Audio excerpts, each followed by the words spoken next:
पीढ़ी नहीं बढ़ी है, बल्कि हर जनरेशन ने टेक्नोलॉजी को, जीवन को करीब से करीब हर पहलू के साथ जोड़ा है। साथियों, इस प्रकार हमने देश में स्कूलों की भी अलग अलग जनरेशन को देखा है। आज 5G, स्मार्ट सुविधाएं, स्मार्ट क्लासरूम, स्मार्ट टीचिंग से आगे बढ़कर हमारी शिक्षा व्यवस्था को नेक्स्ट लेवल पर ले जाएगा। अब virtual reality, internet of things, इसकी ताकत को भी हमारे छोटे छोटे बाल साथी, हमारे विद्यार्थी स्कूलों में बड़ी आसानी से अनुभव कर पाएंगे। मुझे खुशी है कि इसके लिए गुजरात के इस मिशन स्कूल ऑफ एक्सीलेंस के तौर पर पूरे देश में बहुत बड़ा और महत्वपूर्ण और सबसे पहला कदम उठा दिया है। मैं भूपेंद्र भाई को, उनकी सरकार को, उनकी पूरी टीम को भी साधुवाद देता हूं, शुभकामनाएं देता हूं। साथियों, बीते 2 दशकों में गुजरात में शिक्षा के क्षेत्र में जो परिवर्तन आया है वो अभूतपूर्व है। 20 साल पहले हालत ये थी कि गुजरात में 100 में से 20 बच्चे स्कूल ही नहीं जाते थे, यानी 5वां हिस्सा शिक्षा से बाहर रह जाता था। और जो बच्चे स्कूल जाते थे उनमें से बहुत सारे बच्चे 8वीं तक पहुंचते पहुंचते ही स्कूल छोड़ देते थे। और इसमें भी दुर्भाग्य था कि बेटियों की स्थिति तो और खराब थी। गांव के गांव ऐसे थे जहां बेटियों को स्कूल नहीं भेजा जाता था। आदिवासी क्षेत्रों में जो थोड़े बहुत पढ़ाई के केंद्र थे, वहां साइंस पढ़ाने की सुविधाएं तक नहीं थी। और मुझे खुशी है, मैं जीतू भाई को और उनकी टीम की कल्पकता को विशेष रूप से बधाई देता हूं। शायद आप वहां से देख रहे थे क्या हो रहा है, मंच पे समझ नहीं आया होगा, लेकिन मेरा मन करता है मैं बता दूं। हमણાં જે બાળકો મને મળ્યા એ બાળકો હતા જ્યારે 2003માં પહેલો શાળા પ્રવેશોત્સવ કર્યો હતો અને હું આદિવાસી ગામોમાં ગયો હતો। 40-45 ડિગ્રી ગરમી હતી। 13, 14, 15 જૂનના એ દિવસો હતા। અને જે ગામમાં બાળકોનું ઓછામાં ઓછું શિક્ષણ છે ને દીકરીઓનું ઓછામાં ઓછું શિક્ષણ એ ગામમાં ગયો હતો। અને પહેલી વાર એ ગામમાં મેં કહ્યું હતું હું તમારે ત્યાં ભિક્ષા માંગવા આવ્યો છું અને મને તમે ભિક્ષામાં વચન આપો કે મારે તમારી દીકરીને ભણાવવી છે ને તમે તમારી દીકરીને ભણાવશો। અને એ પહેલા કાર્યક્રમમાં જે બાળકોને હું આંગળી પકડીને નિશાળે લઈ ગયો હતો એ બાળકોના આજે મને દર્શન કરવાનો અવસર મળ્યો।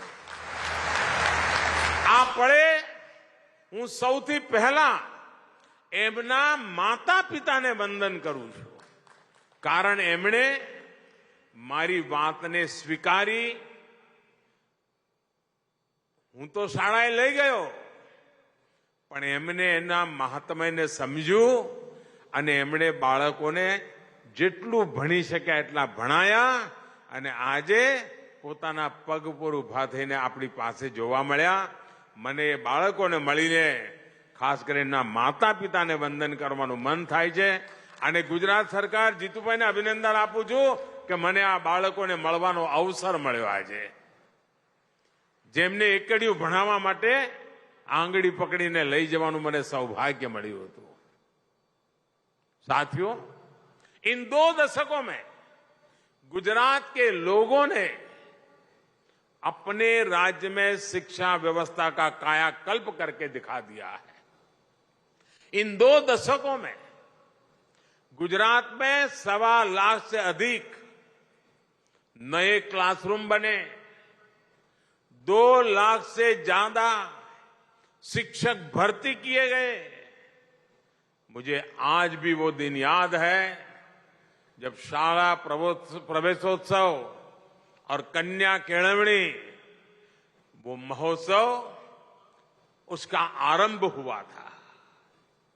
प्रयास ये था कि बेटा बेटी जब पहली बार स्कूल जाएं तो उसे उत्सव की तरह मनाया जाए।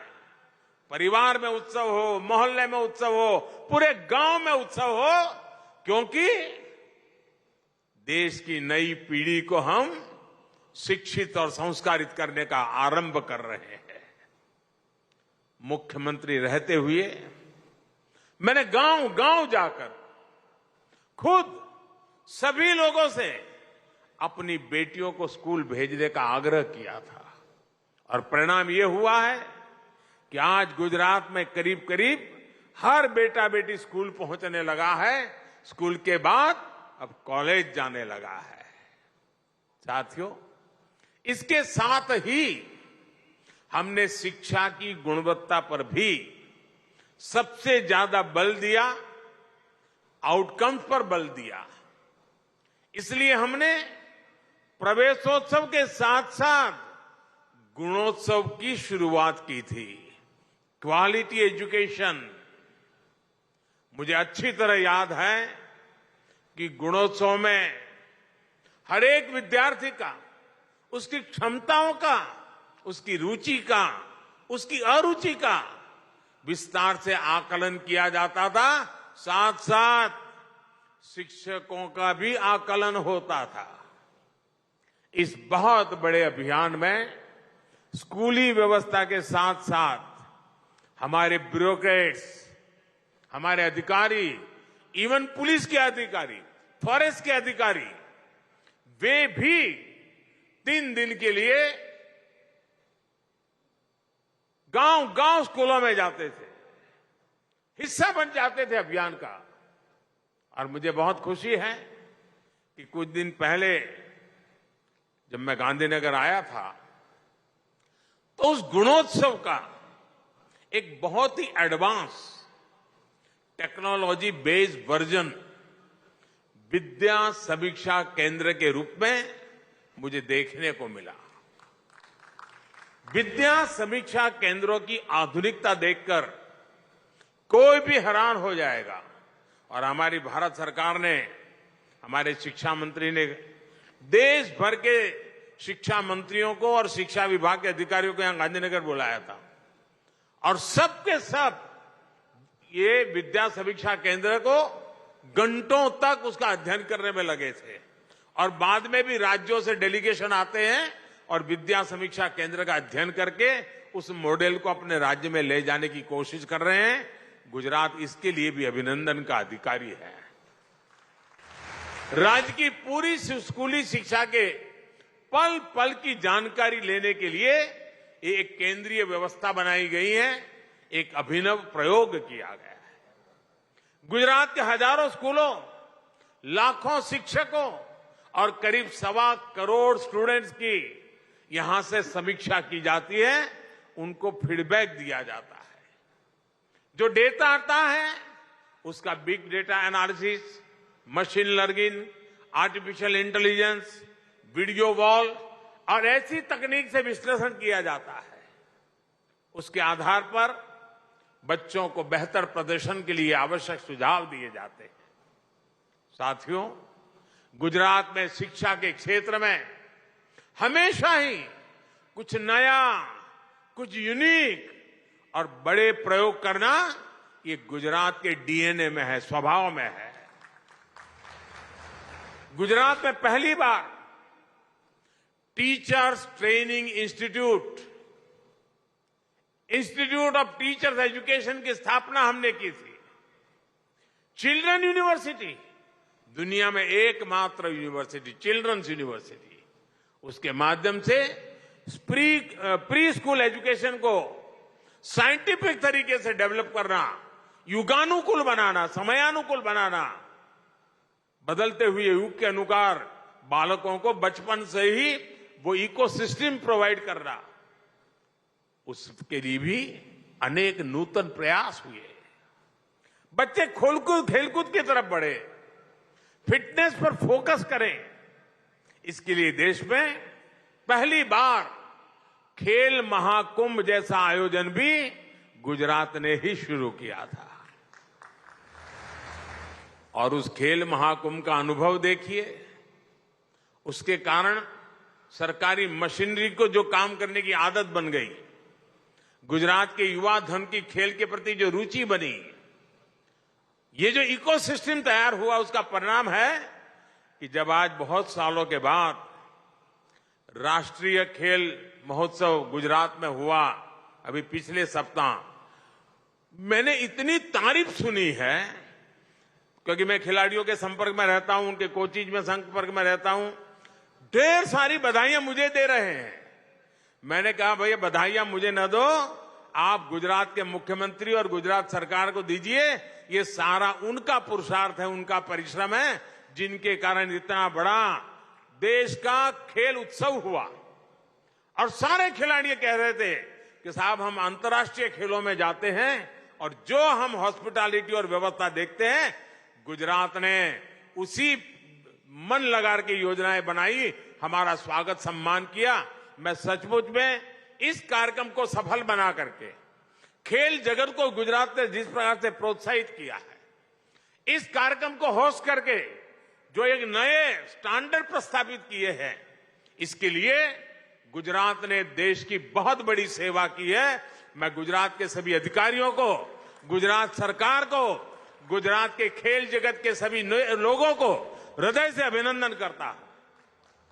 साथियों, एक दशक पहले ही गुजरात के 15,000 स्कूलों में टीवी पहुंच चुका था। 20,000 से ज्यादा स्कूलों में कंप्यूटर एडेड लर्निंग लैब्स, ऐसी अनेकों व्यवस्थाएं बहुत साल पहले गुजरात के स्कूलों का अभिन्न अंग बन गई थी। आज गुजरात में 1 करोड़ से अधिक स्टूडेंट्स और 4 लाख से अधिक टीचर्स की ऑनलाइन अटेंडेंस होती है। नए प्रयोगों के इसी सिलसिले को जारी रखते हुए आज गुजरात के 20,000 स्कूल शिक्षा के 5G दौर में प्रवेश करने जा रहे हैं। मिशन स्कूल्स ऑफ एक्सीलेंस के तहत इन स्कूलों में 50,000 नए क्लासरूम, 1 लाख से अधिक स्मार्ट क्लासरूम, इसको आधुनिक रूप में विकसित किया जाएगा। इन स्कूलों में आधुनिक डिजिटल और फिजिकल इंफ्रास्ट्रक्चर तो होगा ही, ये बच्चों के जीवन, उनकी शिक्षा में व्यापक बदलाव का भी अभियान है। यहां बच्चा को सामर्थ्य को बढ़ाने के लिए हर पहलू, हर पक्ष पर काम किया जाएगा। यानी विद्यार्थी की ताकत क्या है, सुधार की गुंजाइश क्या है, इस पर फोकस किया जाएगा। साथियों, 5G टेक्नोलॉजी, इस व्यवस्था और उसका लाभ बहुत आसान होने वाला है। और सरल शब्दों में किसी को समझाना है, सामान्य मानवी को यह लगता है कि पहले 2G था, 4G था, 5G हुआ। ऐसा नहीं है। अगर 4G को मैं साइकिल कहूं, बाइसिकल कहूं, तो 5G हवाई जहाज है। इतना फर्क है।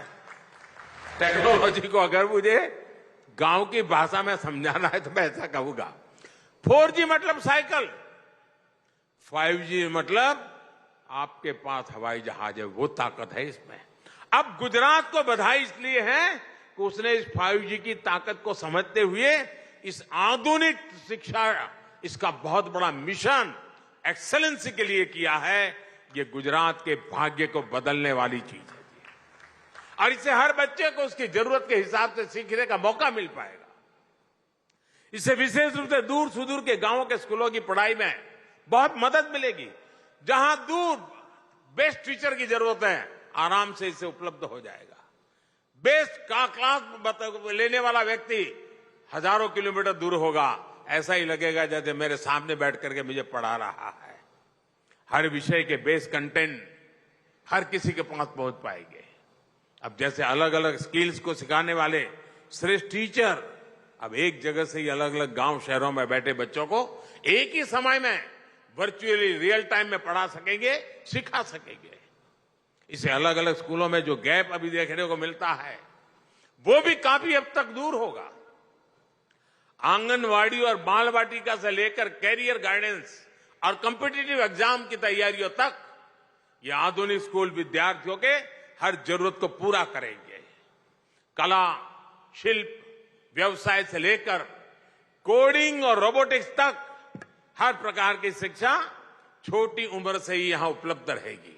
यानी नई राष्ट्रीय शिक्षा नीति के हर पहलू को यहां जमीन पर उतारा जाएगा। भाई और बहनों, नई राष्ट्रीय शिक्षा नीति के माध्यम से पूरे देश में इसी प्रकार के बदलाव को आज केंद्र सरकार प्रोत्साहित कर रही है। इसलिए केंद्र सरकार ने पूरे देश में 14,500 से अधिक पीएम श्री स्कूल बनाने का भी फैसला किया। ये पायलट प्रोजेक्ट है। हिंदुस्तान के अलग अलग कोनों में इसका शुरुआत होगी, उसको मॉनिटरिंग किया जाएगा और साल भर के अंदर उसमें अगर कुछ कमियां हैं, कुछ जोड़ने की जरूरत है, बदलती हुई टेक्नोलॉजी को उसके साथ जोड़ने की जरूरत है, तो उसमें बदलाव करके एक परफेक्ट मॉडल बना करके देश की सबसे ज्यादा स्कूलों में ले जाने का भविष्य में प्रयास किया जाएगा। ये स्कूल पूरे देश में नई एजुकेशन पॉलिसी के लिए मॉडल स्कूल होंगे। केंद्र सरकार इस योजना पर 27,000 करोड़ रुपए खर्च करने जा रही है। नई राष्ट्रीय शिक्षा नीति में जिस प्रकार क्रिटिकल थिंकिंग पर फोकस किया गया है, बच्चों को अपनी ही भाषा में बेहतर शिक्षा का विजन हो, उसको ये स्कूल जमीन पर उतारेंगे। ये एक प्रकार से बाकी स्कूलों के लिए पथ प्रदर्शक के रूप में काम करेंगे। साथियों, आजादी के अमृत महोत्सव में देश ने गुलामी की मानसिकता से मुक्ति का संकल्प लिया है। नई राष्ट्रीय शिक्षा नीति गुलामी की मानसिकता से देश को बाहर निकालकर टैलेंट को, इनोवेशन को निखारने का प्रयास है। अब देखिए, देश में क्या स्थिति बनाकर रख दी गई थी। अंग्रेजी भाषा के ज्ञान को इंटेलिजेंस का पैमाना मान लिया गया था, जबकि भाषा तो सिर्फ संवाद का, कम्युनिकेशन का एक माध्यम पर है।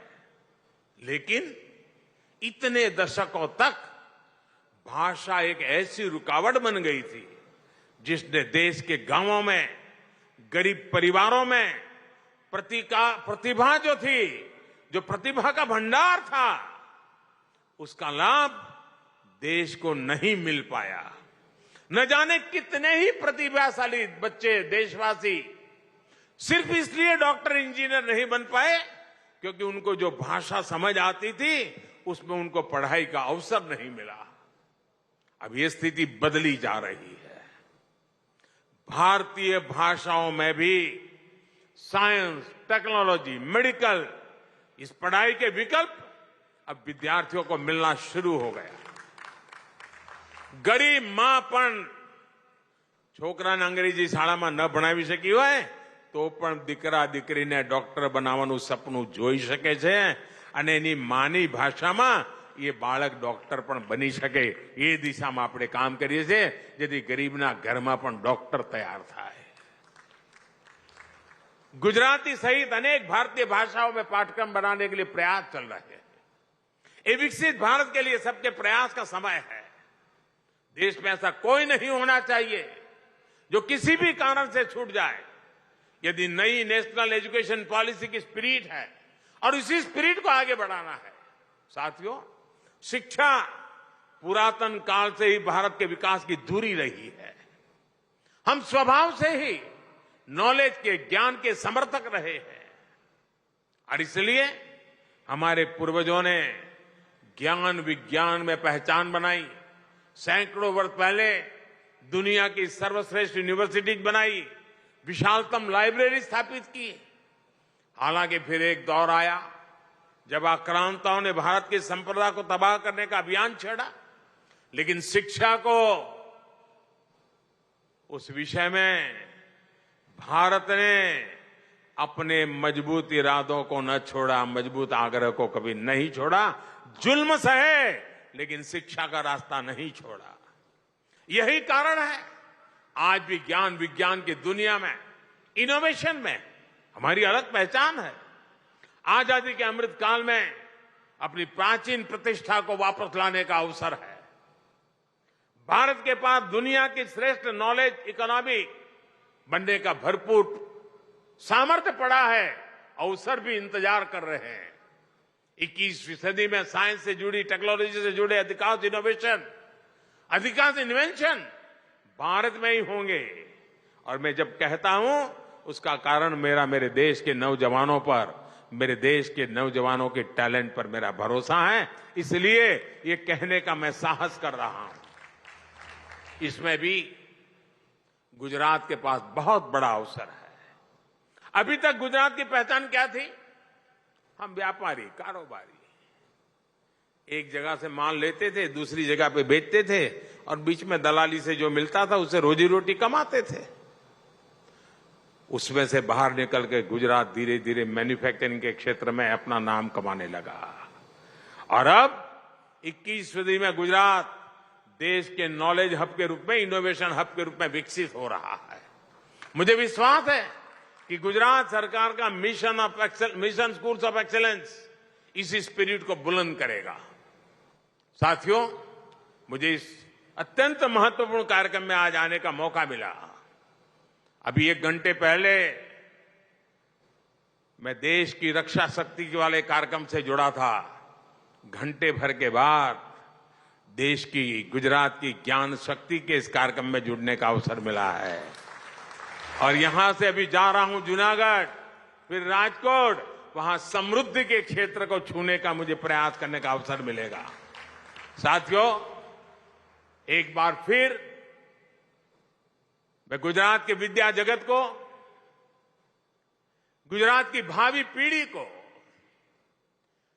उनके माता पिता को आज इस महत्वपूर्ण अवसर पर, यह महत्वपूर्ण अवसर है साथियों, इसके लिए अनेक अनेक शुभकामनाएं देता हूं।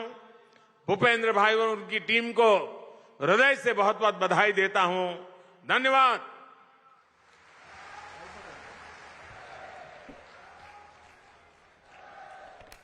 और इस वक्त पीएम मोदी को आप गांधीनगर से सुन रहे थे, जहां पे क्या विकास के कार्य हुए हैं इस पे चर्चा की जा रही थी। क्या क्या कदम उठाए गए हैं, शिक्षा व्यवस्था कितनी दुरुस्त की गई है, गुजरात में शिक्षा व्यवस्था पहले की तुलना में और भी ज्यादा सुधार हुआ है, आदिवासी क्षेत्रों में भी सुधार हुआ। इन तमाम बातों का सिलसिलेवार तरीके से जिक्र कर रहे थे पीएम मोदी गांधीनगर में।